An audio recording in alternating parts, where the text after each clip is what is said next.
Number 6, God is leading you to a good future. Jeremiah 29:11. God will renew and restore you. Hosea 2:14. The information that you are receiving today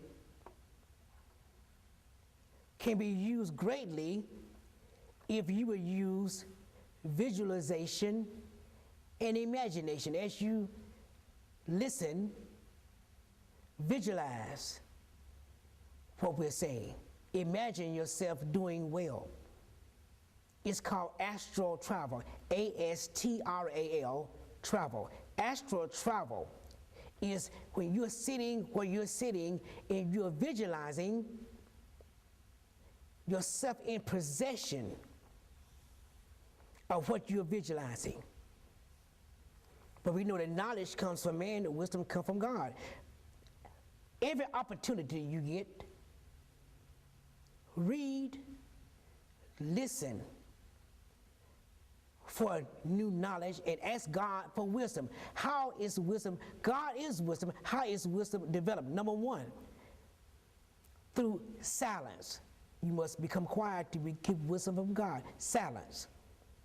That means close your ears, close your mouth, close your eyes, stop talking,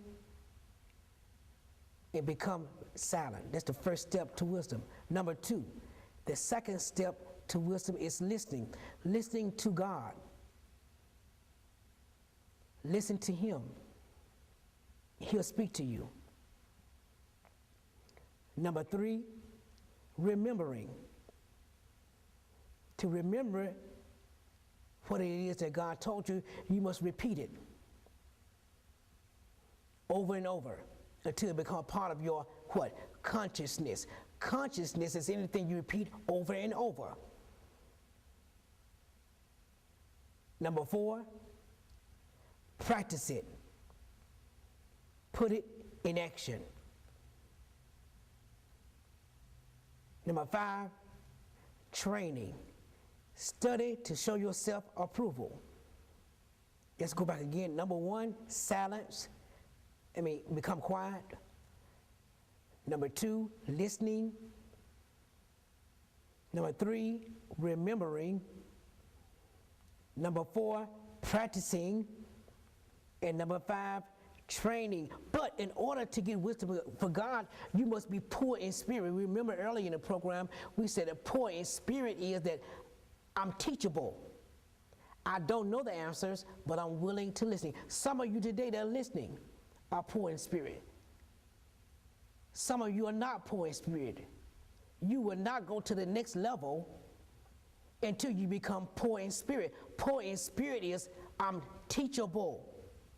I would take the information that's being presented to me, and information would be what?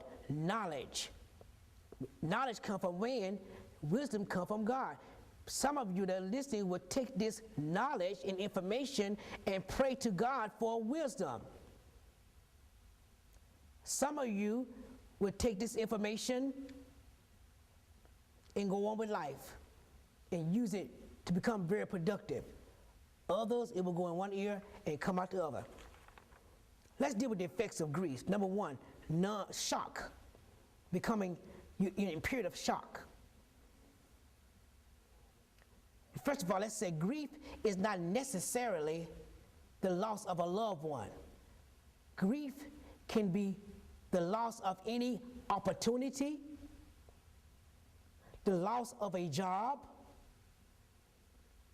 the loss, any type of loss can cause grief. But we think that grief is only the loss of a loved one. But grief can be the loss of a dog, the loss of a friend, any loss can cause grief. But the first step of grief is shock. The second step is numbness. The third step is denial. This can't be me. Number 4 is crying. And sometimes collapsing. moving from that point into another level of sorrow, no rest. Apathy, meaning I just don't care. Memories of the past. Loneliness and less sleep. Grief can put a lot of stress on the body. Grief can cause weakness, headaches, digestion, and shortness of the breath. Let me say this while we are talking. Crying is not a sign of weakness, but crying is just a sign of your love and respect toward your loss. Crying brings the body back into balance. Crying says that you are a human being, a human existence. A tree is a being because it breathes oxygen. It breathes air. An animal is a being, but you are a human being. Your beingness is your identity. And what you're doing with your beingness is what you're going to have. But regardless of that, people in all walks of life are affected by crying. Crying is a release valve that releases the body of toxin and releases the body of stress and brings it back into balance. Let's go back a little bit. What are prayers? Prayers are general requests. Give me, I want. Affirmations are statements of existence. I now have.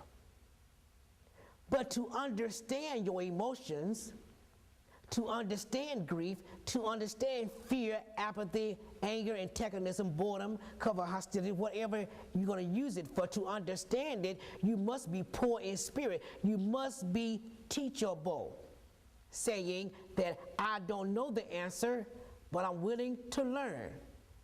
And at that time, it becomes knowledge. Once you take the knowledge and pray and ask God for wisdom, then you can use it in your life. I'd like to say today, as you are listening, understanding is a very important element in life. To understand where you are at this time will take you forward or backwards. Under means to descend, go down. Stand means to ascend, to go up. And as you sit there today, do you have the true Spirit of God? Is your knowingness that of what you heard, or is your knowingness that in which you have prayed and asked for wisdom of? Knowingness is information that is not guessed upon, it's not a perception, it's not what you heard, it's what you know. Is your knowingness that of Christ? Are you able to visualize yourself to where you are?